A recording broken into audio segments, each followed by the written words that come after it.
This is Due Processing. It's me, Avi. I'm here with Kate. Kate, what's up?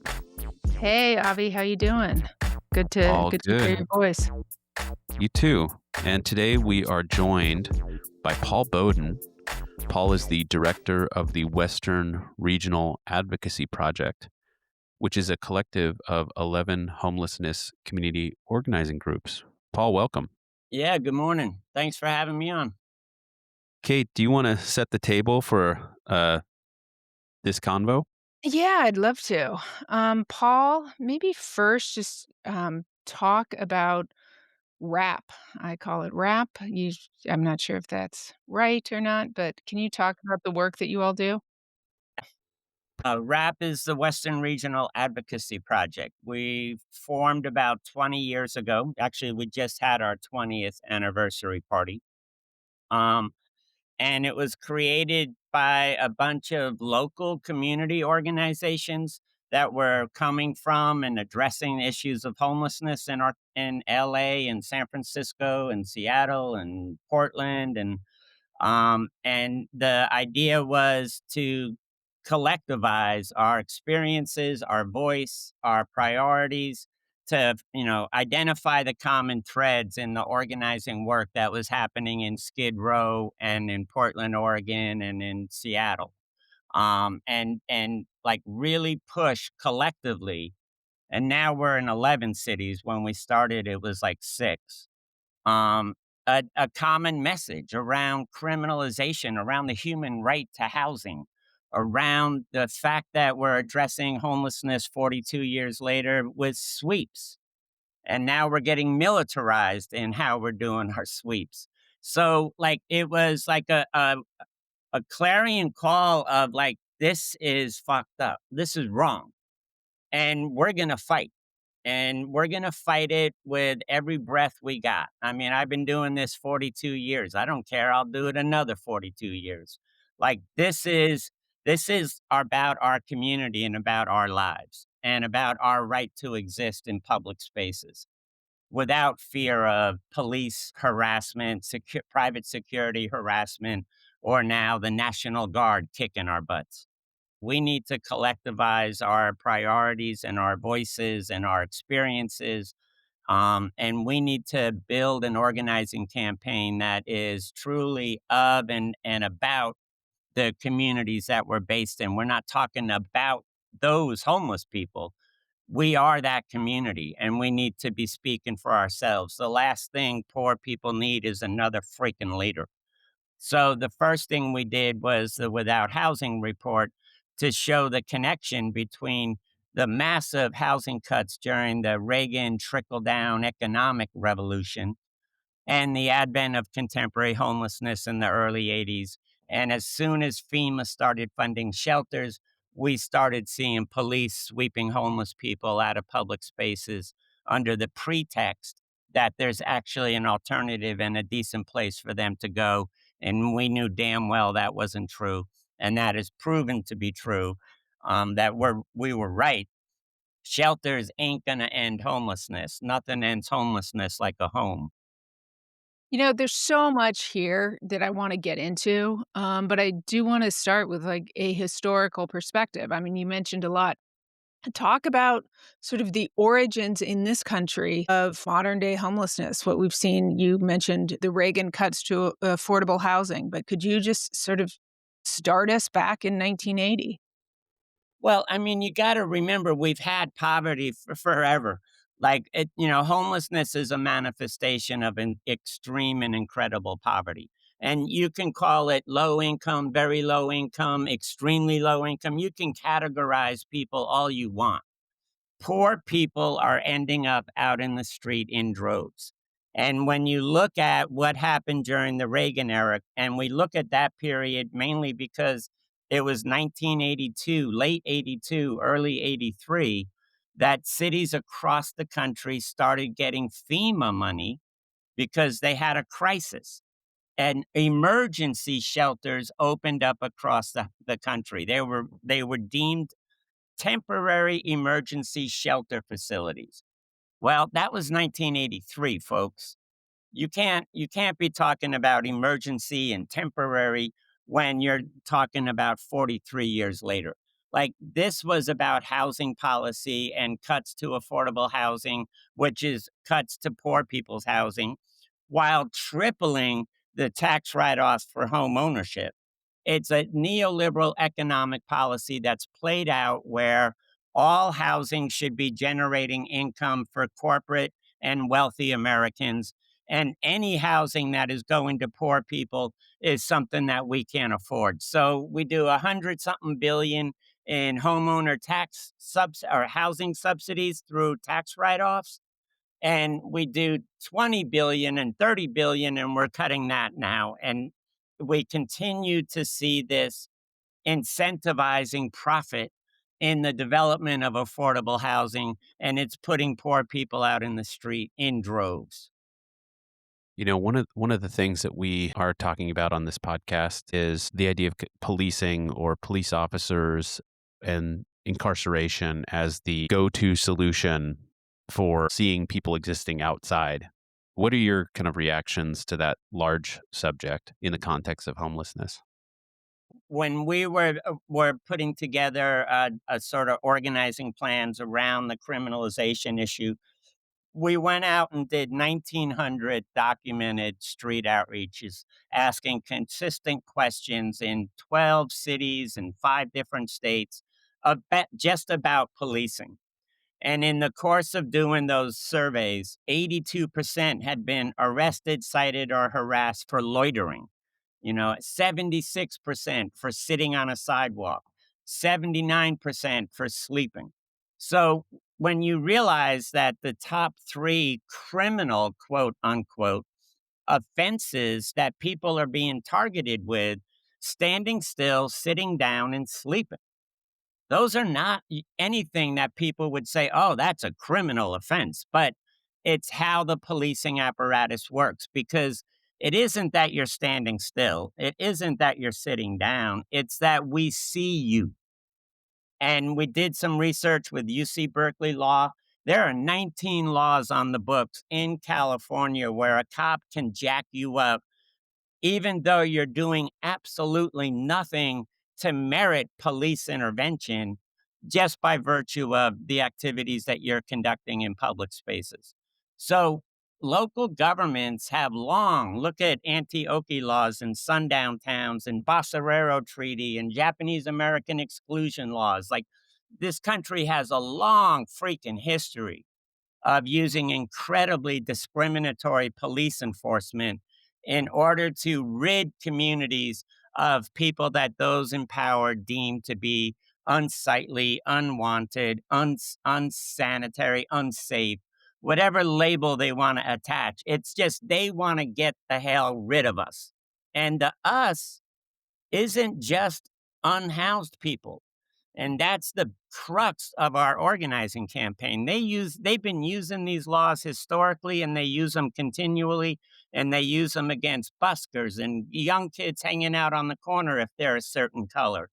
With panhandling, with mentally ill people, and that the way that we're like going right back to institutionalization of mental illness is freaking unconscionable.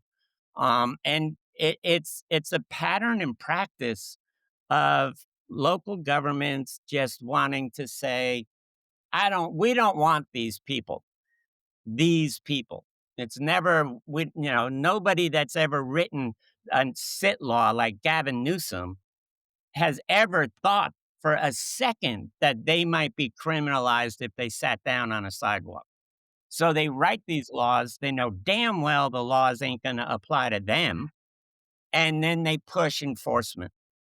You were talking about how the criminalization of people outside, homeless people, spreads to non-homeless people, like just people standing on the corner.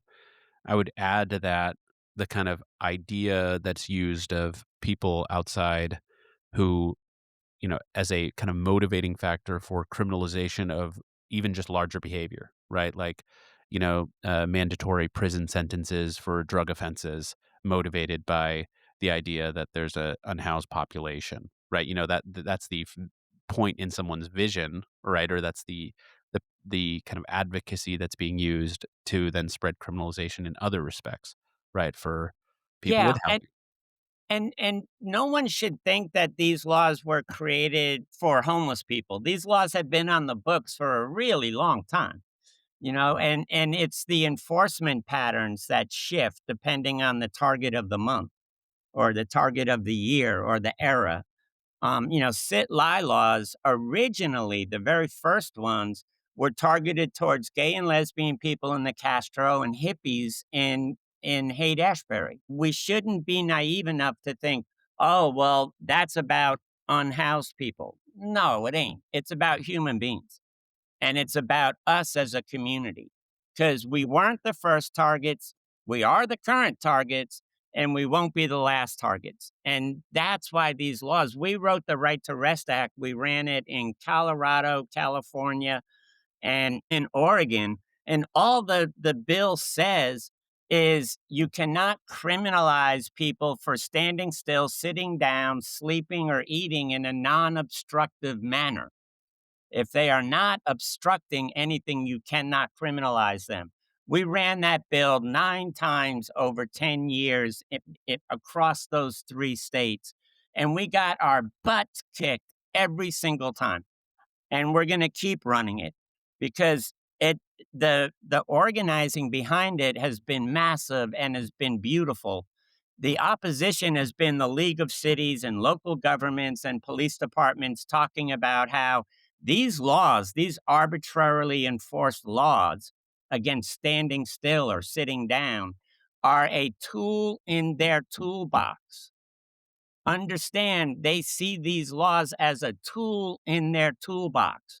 Their toolbox today is to make the unhoused people disappear. Their toolbox 30 years ago was to make gay and lesbian people disappear. So these are patterns and practices and laws and enforcement, and doing separate homeless courts or separate mental health courts ain't going to do shit to address the underlying issues here of of allowing for arbitrarily enforced police enforcement and to allow that it be targeted towards specific individuals. Paul, it seems to me when we think about this or when we address this, we get like, stop arresting people, stop, sweeping the streets, stop, throwing people's belongings away, stop harassing, stop oppressing people because they are poor. So that's the argument broadly. And then the pushback that we get is, well, what, you think it's acceptable for people to live on the street? You want people out on the street? That's not compassion. I mean, I've heard the governor and others say that, like, oh, so it's such a straw man argument, but I'd like you to sort of break that down, or how do you address that? And I would imagine, correct me if I'm wrong, that you hear that repeatedly. Oh, for a long time I've been hearing that. And I say, yeah, let's work off of the without housing report, or let's work on this beyond shelter plan that they wrote, or whatever the hell it is. Let's work on pushing HUD like the mayors did in the 30s. And we got the federal government to create what today we call HUD to address homelessness in the 30s. Gavin Newsom, when he was mayor, told me directly, Paul, HUD funds my homeless programs. I'm not going to give them a hard time about their housing programs. Like, so to say, I'm not going to push for the solutions, but you're just contributing to the fact that people are living in the streets by telling me I can't ticket them or arrest them or throw their stuff away. It's a fool's errand. It's like debating Trump. Why would you even bother? Or when I would do the Bill O'Reilly show, finally I just called him a freaking idiot, and like, you can't argue with stupidity. And they use that argument. They also use the argument of, people not feeling safe, which reminds me of, they should be on their side of the tracks. We're not safe when they're here, or that many or some are drug addicted. The majority of drug addicted people live inside a housing unit of some sort. So, you can't say that it's okay for me to criminalize people for existing in public space because I think they should get housing. Get the freaking housing restored, and people you won't have to criminalize people for arbitrarily being in public space. So talk about that solution. I feel like the tenor of media is like, well, we've tried to address this for 40 years, 50 years. These people are incorrigible, whatever. Now we're going to just make them go away as best we can with police and county jails and prisons if we need to. What is the solution to this? Well, Is first it of all, I cut them off when they say we've tried to address this because you had the Reagan Revolution in the early 80s where we saw the advent of contemporary homelessness. Then you had welfare reform in the 90s that cut millions of people off of food stamps and Social Security and SSI. It wiped out health care for disabled people. And then you had Hope 6, which has destroyed over 200,000 public housing units. So if you're going to sit there and tell me that we have tried to address the issues of homelessness and they're just incorrigible, I'm going to show you the pattern and practice of what the federal government has been doing to our social welfare system and say you're compounding the increase in homelessness. You are not addressing what created homelessness because you're now 587,000 public housing units less than existed in the 1980s. So you're making the problem exponentially worse. You take the welfare reform, you take Hope 6, you take the Reagan Revolution, and you put it on steroids and multiply it by 10. That's going to tell you what's going to happen when the big fascist bill hits. It's going to be massive homelessness in this country, and you're not going to be able to police your way out of it. Although we've seen with their military takeovers, they sure as hell plan to try. But anytime these guys say we're trying to address the issue of homelessness with what coordinated intakes and homeless management information systems and cops sweeping people off the streets, you ain't addressing shit. Paul, would you say the Homeless Bill of Rights campaign, and I'm looking at it right now on the RAP website, which is raphome, WRAP home.org, is that a statement of principles that should apply until that, more housing is built and all the other things? So what it has is right to move freely, rest, sleep, and be protected in public spaces without discrimination, right to occupy legally parked vehicles, right to share food and eat in public, right to legal counsel if prosecuted, right to 24 access to hygiene facilities, and the availability of a necessity defense when homeless cases are being prosecuted. How does that fit into this conversation you're having on like solutions or what do we do?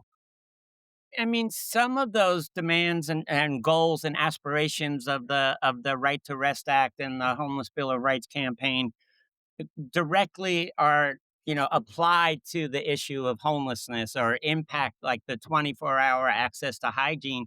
That's not just a homelessness issue. It wouldn't be a bad thing for people to have, like being able to travel freely and free of harassment and being able to stand still on a sidewalk in public space. Like, my God, this is just common decency.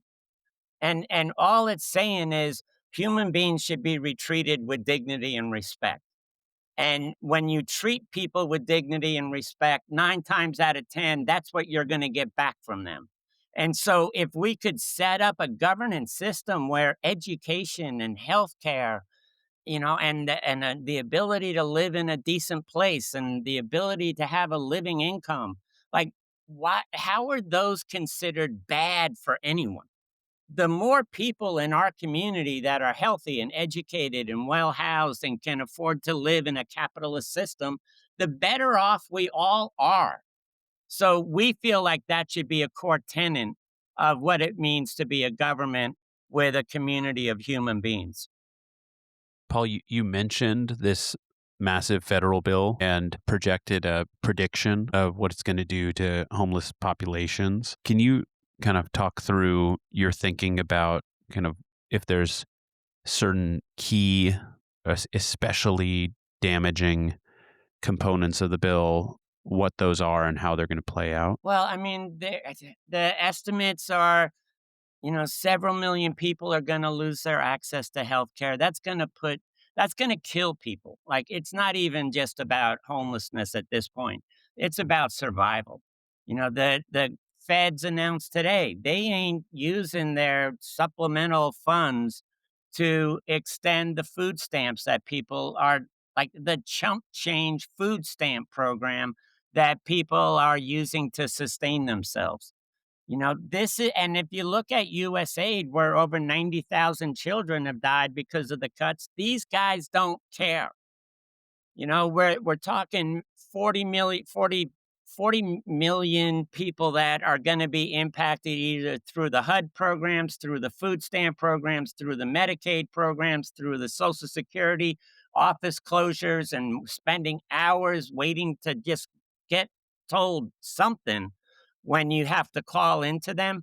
Like, this is gonna, as all of these different phases of the big fascist bill hit, the housing vouchers that are going, and vouchers are a really difficult program to get benefit from, but some people have managed to do that and have found landlords that will take the voucher, and they're wiping that program out. So we're talking massive. Whereas these programs I mentioned before were targeting specific subsets of the overall poor people's population, what we see coming up right now is they're going after all of them at once, and they've already beat on people 3 times in the past. So there really ain't no fat left on this bone, and now they're going after the marrow. I have a question for you about community organizing and the courts and like kind of waiting to see what the courts will do, and can we have the courts as kind of a thing that helps out. And I'm thinking of grants pass and kind of hoping that, the decision it was overturning was kind of providing some protection against, prosecuting people for sleeping outside if there are no available beds, and a safeguard that provided, but that safeguard is gone. So when you hear about, like, let's wait for the courts or have the attorneys do things, as opposed to or in combination with movement work, what do what's your take on that? Well, the last part that you said there, in combination with community building, that's what we have, a manual that we put together that's also on our website that you mentioned earlier, and thank you for that, wraphome.org. It's called the Legal Defense Manual. And if your legal work is tied to the community organizing happening in the community, then you can use the skills and the backbone of your legal support system to move your organizing and build power to actually make the concrete changes, because I don't believe for a second that the courts are going to save us. And this is this the kind of systems change that we're talking about, the kinds of laws that need to be gotten off the books. Just take them off the books, And my experience trying to use the courts to address the issue of homelessness is it depends on who can convince the judge that they know the system better. I've seen so many total BS because I've been in the system for so long, total BS presentations by local governments about how effective their referral system is. We talked to 300, we're just starting an outreach project around sweeps, effort around sweeps. And of the first 300 people we've talked to, 78% weren't offered nothing. Like, and only 6 people so far even got into a shelter bed while they were being swept, which is no excuse for throwing people's belongings away and sweeping them from public space. But even it's a total public relations, and convince the judge that your system can accommodate the right people. And so we have to use the temporary restraining orders that can delay harm, or we have to use the right to, recoup your belongings, or these are your personal property, and it should be treated as such. If cops just walked into your house and started stealing your stuff, unless you're poor and a person of color, they're probably not going to get away with it. So they shouldn't be getting away with it with people's belongings out on the street. So you can mitigate the damage with the court system, but until we change the laws, what the judges are interpreting is totally at their whim. And you saw that with Grants Pass. I mean, their argument in support of overturning the Grants Pass decision was totally asinine. It had no connection to reality. It is cruel and unusual punishment to criminalize somebody for not being able to have a place to live. Like, that's just common sense. Absolutely. We've talked around this, you've talked, about this, but we talk about what's happening at the federal government, but I think the temptation for us in quote unquote "blue states" or "blue cities" is to think that somehow a change in the federal government is going to change things on the ground for people who are unhoused, when really so many of these policies are carried out by local governments and by state governments. So, I mean, it just becomes a fight on so many different fronts. How do you manage that? How do you keep going? What's like we can't take anybody off the hook is, I guess, what I'm thinking, you know? I mean, right now in San Francisco, what? They're towing people's RVs? Not just San Francisco, they're doing it everywhere. I mean, that's the thing that I feel that a lot of the organizing or in a lot of the discourse with especially trying to talk to freaking reporters is this isn't a local issue exclusively. The impact is felt locally. The feds do their shit, what I talked about with the Reagan era stuff and the welfare reform and the Hope Six. And Reagan was right. There is a trickle down, but it's not a trickle down in saving money for the wealthy and they'll distribute it to the poor. It's a trickle down in oppression. Well, hell, they're wiping out all of our housing funding, or they're wiping out all of our welfare programs, and they're wiping out Social Security for disabled people. So I need to mitigate the impact. And the impact, as far as government's concerned, is we see it. We don't have a homeless problem if we don't see any homeless people. So if we can just get rid of the presence of homeless people, we don't have a homeless problem. Our poverty rate's really low because we gentrified all of our low income neighborhoods. So therefore, we don't see poverty because we got rid of all the poor people. It's the same thing. And it's the same mindset. If I see it, it's an issue. If I don't see it, the problem has been solved. And for the groups that are part of RAP, we're going to keep fighting and you're going to keep seeing us until we actually address the causal issues connected to the fact that so many people are living out in the streets. We're seeing a tsunami. We're seeing something coming. We know it's coming. We know from past experience it has brutal impacts on all the community members.